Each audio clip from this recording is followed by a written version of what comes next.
Hi folks, this is Marcus Allen from marketing-ideas.org, or if it's easier to remember, fetch123.com. You'd think by the theme of my site that my inbox would be jammed with questions about money-making ideas, or pay-per-click questions, or even how to write more effective advertising copy. While I do get these types of questions a lot, there's a question I get asked most often. How did you create that slick, expandable lead capture form? That's so cool. How did you do that? In addition to being cool, it's also quite effective to capture the high number of leads from my homepage and into my lead generation system.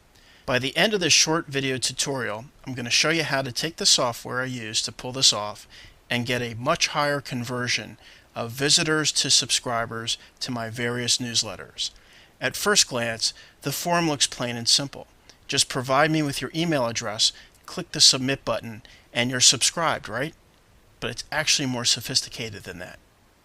Before I explain why, let me share you with a secret I picked up from the marketing director at Amazon.com.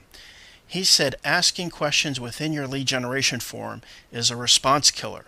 That is, every time we ask a new question, we can expect a 10% decrease in response for each question asked. For example, when you look at this typical subscription form, it asks just 2 questions.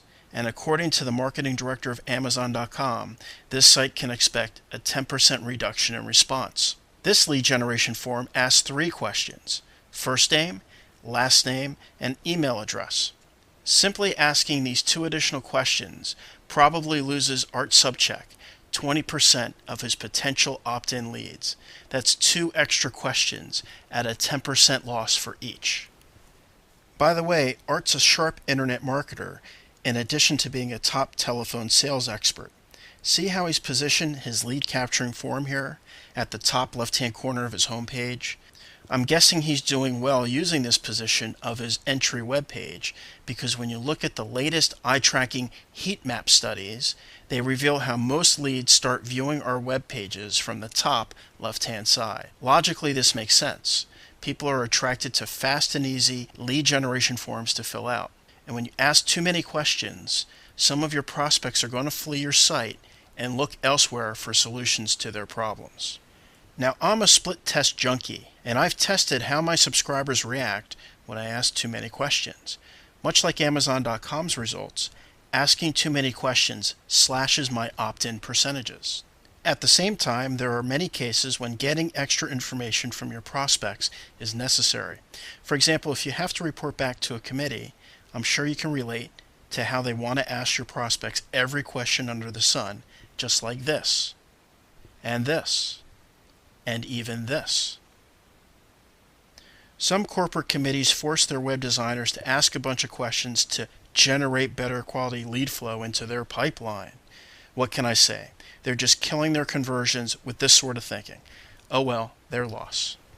In my case, I know it's ultimately more profitable to get my prospect's first name and area of interest. Getting a first name lets me include their name in my email alerts.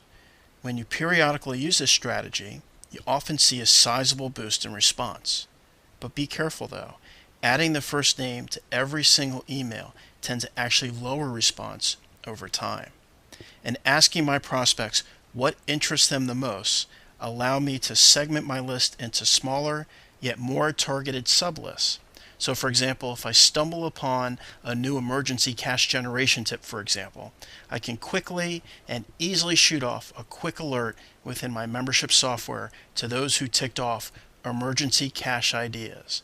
In fact, I've often generated over 80% open rates with this simple strategy. So how do you ask those extra questions without intimidating or annoying your prospects? It's easy.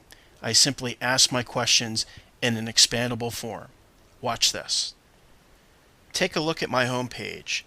Here's the current version. And now here's a look at the old version. Do you see the difference?